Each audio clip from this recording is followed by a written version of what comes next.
The last time we read, Gretel was on the dragon's back, and the moon snapped at the dragon, and Gretel fell off. Gretel fell through the air. Her arm was covered in black dragon blood. Above her, the dragon was screaming its terrible scream and writhing back and forth. Above that, the moon was trying to spit the disgusting dragon meat out of its mouth and cursing itself for missing Gretel's tender flesh. She watched them disappear in the blackness as she fell. Gretel would die any moment now, that was clear.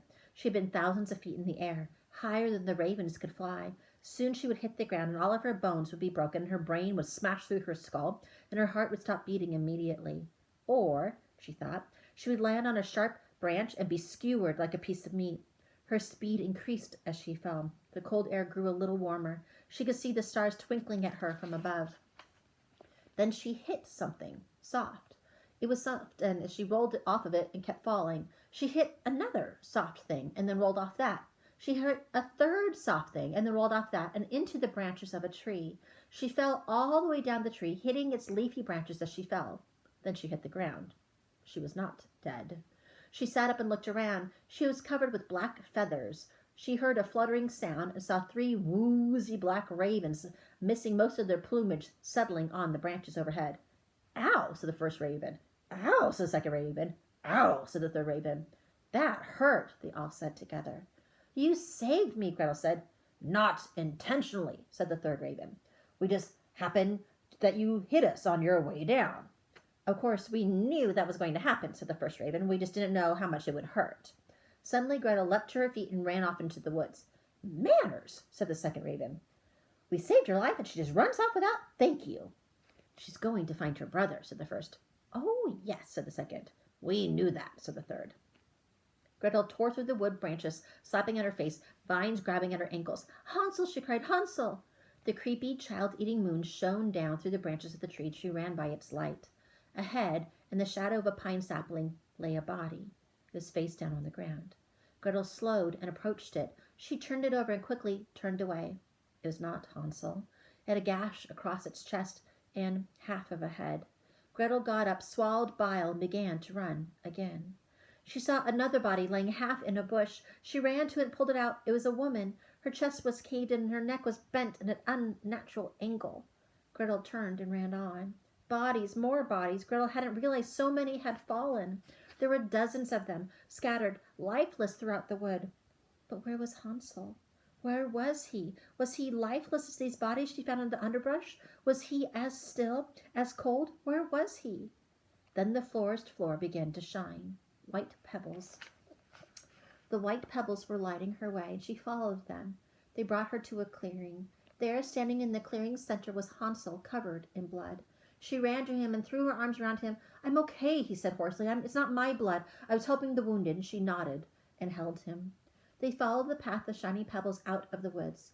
As they walked, the creepy moon illuminated the forest floor, the bodies scattered among the silent trees. Some faces were covered in blood, with eyes open but dead. Others were crushed beyond recognition. A hand was lodged in the crook of a branch. A young woman lay face down, her hair spread out above her bodiless head like a halo. The children hid their faces. Lost lives, empty bodies. Hansel and Gretel held each other as they walked through the quiet, awful night. Once upon a time, 2 children, a boy named Hansel and a girl named Gretel, followed a path of shining pebbles out of a dark, bloody wood and into a small town. The inn of the town was lit, and the children could hear loud voices within. They walked to the door. They opened it. They were met with a roar. "They live!" someone shouted. They were swarmed by people, slapping their backs, rubbing their heads, embracing them. "You did it!" they cried. "You survived! You saved us!" It was the man who'd been hiding behind the tree, the woman next to him. She beamed at them. "Most of us," someone said, and the cheers began to fade. "And the dragon?" asked someone. Now all became silent. Hansel and Gretel stared at the people, their faces expectant and hopeful. "It lives," Gretel said. "The dragon lives." A long, heavy sigh passed through the room. "We're sorry," Hansel said. "We tried." "Oh, that's good." There was a man sitting at the corner. He had a long, fresh cut across his face that was yellow with balm. "The children tried. Well, that makes it all better." Hansel and Gretel stared at the young man and his grotesque raw scar.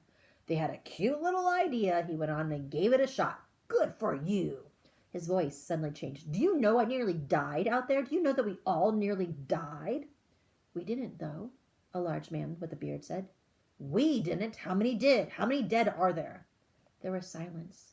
In their mind, Hansel and Gretel saw the bodies scattered among the trees, and Gretel thought of the woman whose hair looked like a halo above her headless body. They're children, the scarred man shouted. Children! We followed children to fight a dragon? What were we thinking? What were any of us thinking? He put his head to his hands and onto this table.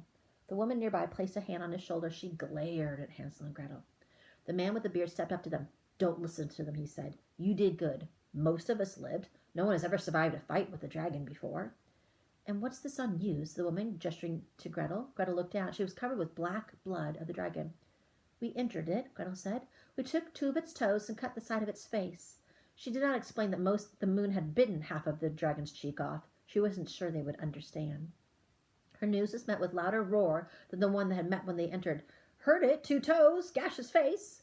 The bearded man squeezed each of their shoulders with a meaty hand. You see, this was just the first battle. We'll get it next time, and now that we know we can beat it, you'll have 1,000 more recruits, 10,000 more. And it'll be 1,000 times smarter, the young man shouted from the corner, and 10,000 times angrier. How many people will die for this childishness? And now, it will be worse than before. It will take revenge on all of us, on everyone. There was a scattered murmur of agreement from around the tavern. What have we done? He moaned. Gretel's face was scorching. Hansel's lips were pressed together so hard they had turned white. There are dead in the forest, said Hansel at last. Yes, said the veteran. We will tend to them. You go home now. The children turned and walked out of the tavern. As the door closed behind them, something hit it and clattered to the floor. They walked back to the castle. At the eastern horizon was just beginning to change from black to deep, deep blue.